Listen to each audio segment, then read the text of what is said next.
91, 92, 93. Okay, so I'm exaggerating, but face it, she's in great shape.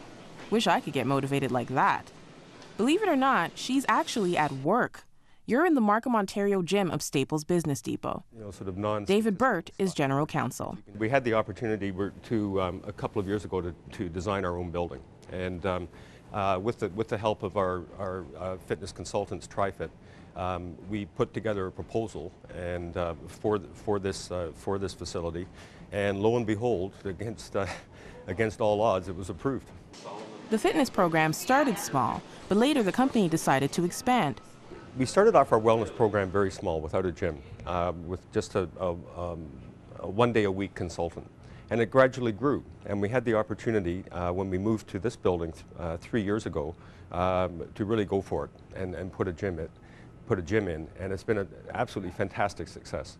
Bert's not sure if it's increased productivity, but it sure has boosted staff morale. Intuitively, we know, all of our management team knows that the people in their department who participate in the wellness program are happier.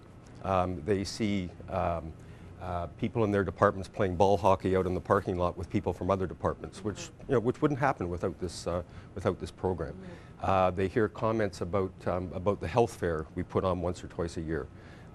And very positive comments about how great it is for Staples to offer this in the workplace. So it's more intuitive than statistical. If you can smile, it's too easy. Get some more weight on there. Workers pay about $20 a month for weekday and weekend access to the gym. So why not encourage fitness outside of the workplace? Having the facility here just makes it so much easier for people, so much more accessible. And you'll see people in the gym here throughout the day, which is great. Over half the people in the building are members of the gym, and lots of the others participate in all of the other wellness activities that we have here. So it's a big important part of our business. According to the Canadian Fitness and Lifestyle Research Institute, a think tank, 30% of Canadians say they're permitted to participate in community physical activity during work hours without loss of pay. 28% say their employer provides information on how to become more physically active. 26% say their employer provides fitness seminars or group discounts for local fitness facilities. 10% say their employer offers rewards or recognition for physical activity. Across Canada, people living in New Brunswick, Prince Edward Island, Newfoundland, and Quebec are the least likely to be even moderately active, while people in British Columbia and Alberta are the most likely. And convenience seems to be the key. There isn't a number for this. Sue Pridham is president of TriFit Incorporated, a company that provides fitness and health services for organizations. TriFit helped create and continues to run the fitness program at Staples.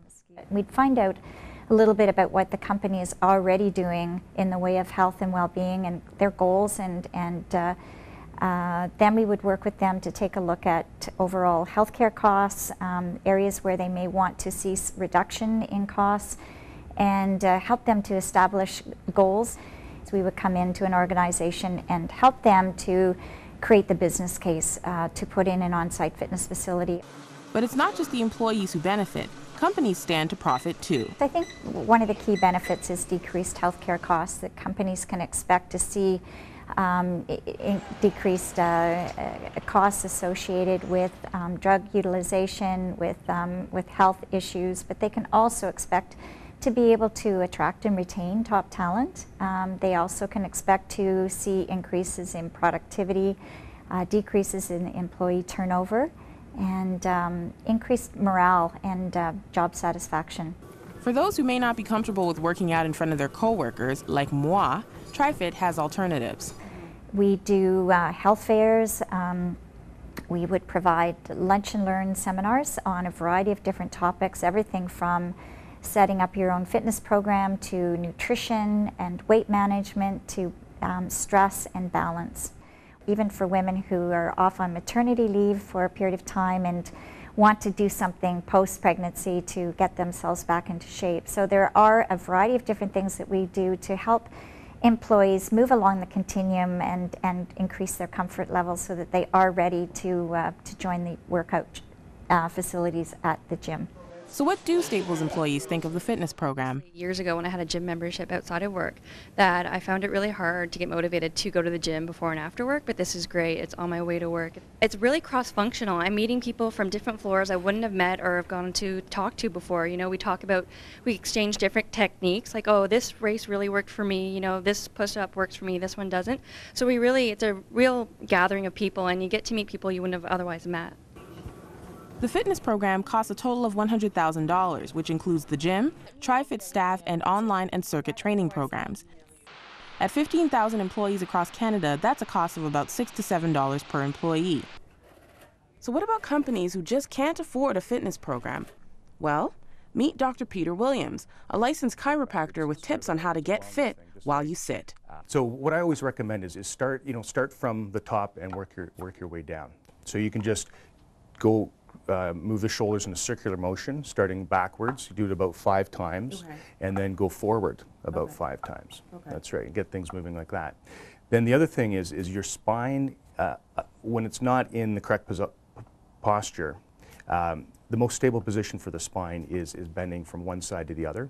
So I always recommend those types of stretches as well, just side bending. So you can start off with the neck, just let your head drop off to the side.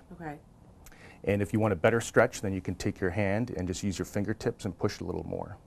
Now, for a stretch to be effective, you want to stretch for at least 20 seconds. Low. So ergonomics is also very important. So Dr. Williams showed me how to make my desk more work-friendly. You know, you may have an expensive chair, that's great, but you need to be sitting in it properly. So what you want to do is make sure that when you're sitting in your chair, your butt is right back in the chair as far as it goes, so that when you sit up, the back will support the small of your back. You want to have your feet flat on the floor and your thighs to be parallel to the floor. The other big thing I find is that you want to have things within arm's reach so that you don't have to slouch or bend over to reach and grab things. That's another big thing, because you want to maintain that proper posture. I always recommend standing up and doing some stretches for 5 minutes every hour. These armrests right here actually are a little high for me because they're pushing my arm up and my shoulders up. What you want to do is actually have those armrests a little bit lower than where your elbows hang. And the reason why it's... So what's the most important thing to remember? Dr. Williams says it's your spine. You know, if you haven't had your spine checked, you should get it checked. The average worker sits anywhere from 8 to 10 hours a day. Now that actually sounds kind of low to me, because that includes, you know, sitting on the bus, going to work, or in your car, sitting at home, eating, things like that. So day after day, year after year, 10, 20, 30 years, that's a huge impact on your spine. This year, remember that all you really need to be active is 1 hour of fitness every day.